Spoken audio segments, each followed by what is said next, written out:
Is your classroom management just not working? Do you find yourself buying more than one bottle of wine? Are you coming home physically and mentally tired from teaching all day? Are you staying up into the wee hours of the night, researching new discipline models for your classroom?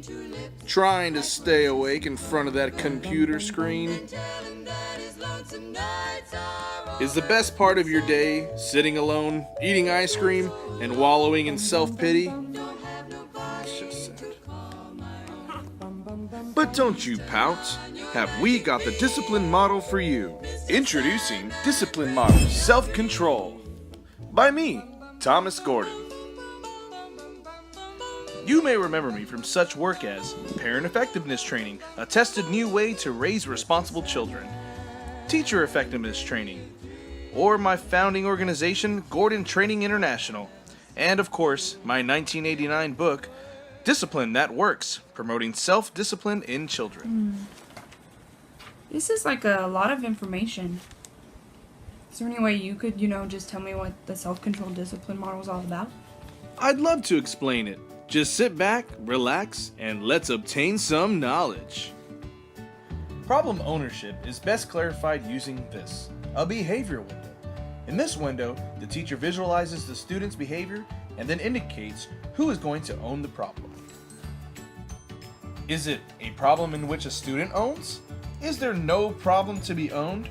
Or is this where the teacher owns the problem? The teacher must determine which behavior is acceptable and which is unacceptable. Okay, well, how can I, as a teacher, identify the problem? First, you must identify who is the problem affecting. In this situation, the problem affects the student and the student alone, also known as student owns the problem. So when the student owns the problem, try using what I like to call door openers, using questions to identify the root of the student's problem. Another great tool is called active listening. Here, you should be listening to your student to try to better understand. Now, all you have to do is pair that up with some good old helping skills to help guide the student to find the solution to their own problem. I could use a graphic organizer. Ha ha! So let's take a look at some real-life examples.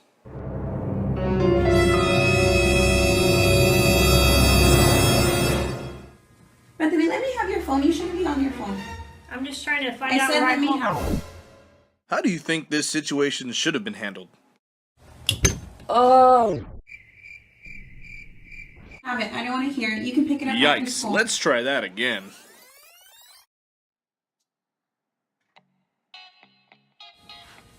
Hey, Bethany, I noticed you haven't finished your work. Is there anything that you need help?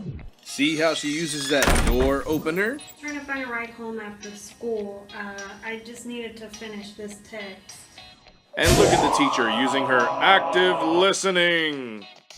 Okay, well, I understand what you're saying. Anything you think we can do to solve this problem? Now she's using helping skills to help the student find a solution. Is it okay if I go out in the hall and do this, and then I'll come back and I'll put my phone up and do the rest of my work? Yeah, I think that's a good idea. Go ahead. Okay, thank you. Oh, I see what she did. Rather than use punishment, she used her door openers to engage the student, active listening to hear out her student's problem, and then helping skills to help guide the student to a solution. Another acceptable behavior is when there is no problem. Nice. And how do we achieve that? By using preventative skills. Modifying your environment to avoid future problems is one way to use preventative skills. Let's see that in action. Okay, so I'm going to be putting everyone in our groups already. Andrew and Max, you guys are together. Bethany and Lindsay, you guys are together. Uh-oh, looks like this problem could have been avoided. What? No, we can't be in the same group. I don't like her. No, she needs to do all the work. This isn't your class. Stuff with everything. Yes, I am. No, I'm not. I'm This not isn't doing your it. class. You don't get to decide. You have to be in partners. Sorry. Let's see how this problem should have been handled using preventative skills. I'm going to assign everyone our group projects and your partners. So I have Andrew and Max. I'm going to have Andrew and Lindsay work together. And then I'll have Bethany and Max work together. Sounds good. Come on, Andrew. Actually, we're separating the two. You prevented future problems. Yeah, that's right. I think. And now we get to an unacceptable behavior where the problem affects you, the teacher. This is where the teacher owns the problem. The use of iMessage is a way for the teacher to communicate how they feel about the behavior and its consequence. Using iMessages is a confrontative skill, an attempt to influence the behavior to stop. Shifting gears is another way to change from confrontative to listening. This occurs when the student becomes defensive toward the teacher's iMessage. The teacher wants to avoid communication roadblocks, such as placing blame in a use of you messages, criticizing, giving orders, or withdrawing. When the teacher responds to a behavior using power, the student in turn will use coping mechanisms to resist the controlling power. The teacher wants to use a no-lose method of conflict resolution. Rather than a win-lose or lose-lose, the teacher should diffuse the situation and find a solution that benefits everyone. Now let's see that in action. Just going over the project that we're doing. We have to do. I'm going to assign everyone. Are you gonna go out to the Groups, man's? and then we're going to. Girls, can you please stop? I'm not talking. She's talking. Why are both of you guys talking to who's talking? It's Bethany. I'm trying to listen. Here, the student and the teacher are placing blame. Bethany, if you're not going to listen, then you can leave. You can either decide if you want to stay in the class or you can leave. If you're not going to be quiet, then you need to get out. Watch as the student uses coping mechanisms to resist the teacher's power. Or you can go outside. Then I guess I'll just leave. Okay, then you're not going to get a sticker on your folder. That's fine. Let's see how the situation should be handled. For our project about finishing our book, I'm going to assign everyone each a group and a grade level. Girls, I feel whenever you're talking while I'm talking, you're not respecting my classroom rule. Did you hear that? That was an iMessage. Now let's listen back to that again. Girls, I feel whenever you're talking while I'm talking, you're not respecting my classroom rules. How do you think we can solve this problem? I guess I can move over there. If you feel like moving is going to help, you can move. Alright, I'll just move. We'll talk about it. We'll talk about it. Okay. Okay, so I'm going to just go over everything that I had said prior. Huh. iMessages. Who would have thunk? But don't take my word for it.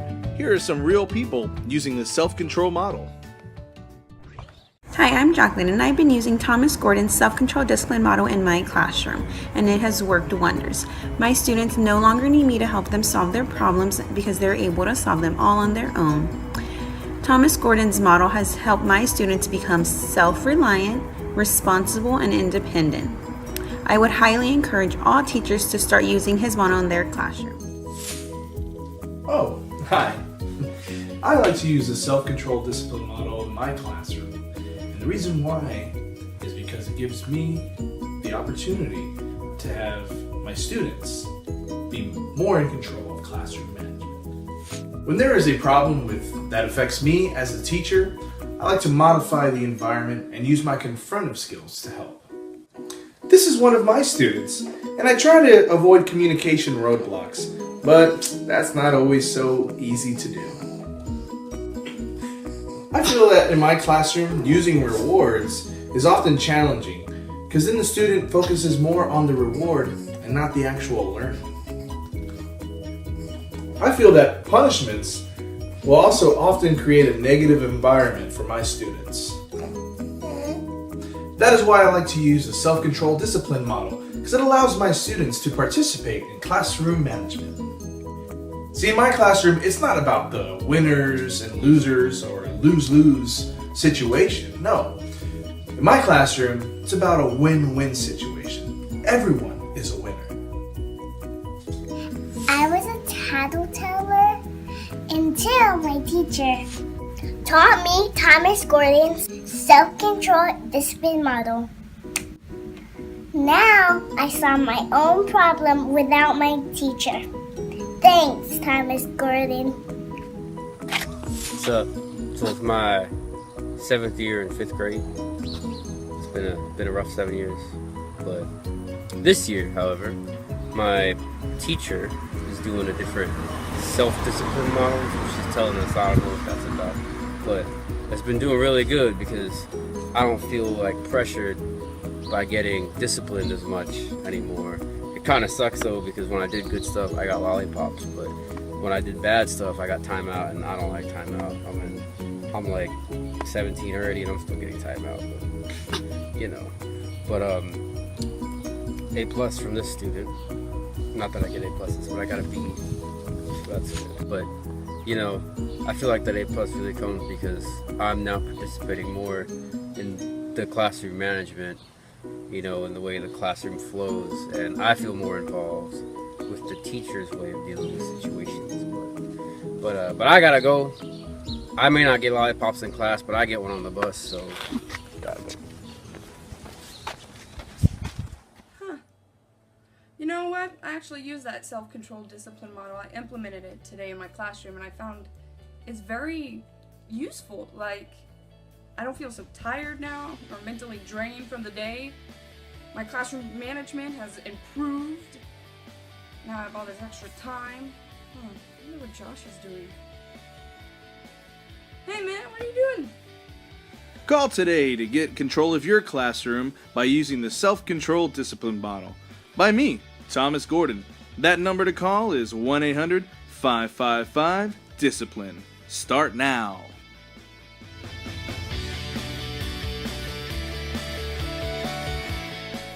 Side effects may include non-authoritative behavior, self-reliant students, improved problem-solving skills, less stress, gain of appetite, general happiness.